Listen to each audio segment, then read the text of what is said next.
Hello everyone, welcome back to our channel Login 8. In this video, I will guide you on how to find your Binance wallet address. So if you also want to find your Binance wallet address, this video is just for you. Follow the simple steps and you'll be able to do it. So first of all, what you have to do is launch open your Binance application.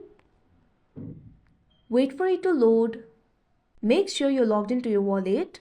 So if you want to find your Binance wallet address, all you have to do is tap on the trade icon that you can see at the center of the screen at bottom. Now here you'll be able to see two options, buy and deposit. All you have to do is tap on the deposit option. Now you can see over here you'll be led to this kind of interface. Here you'll have to choose a currency. You'll have to choose BNB over here. Under the trending you'll be able to find the option for BNB. All you have to do is tap on it.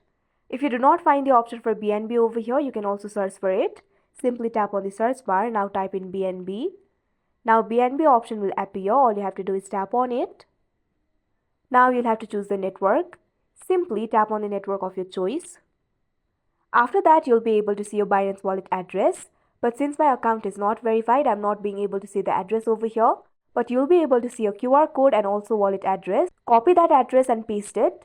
So that is how you find your Binance wallet address. I hope you found this video helpful. Thank you for watching. Make sure to like, share and subscribe to our channel.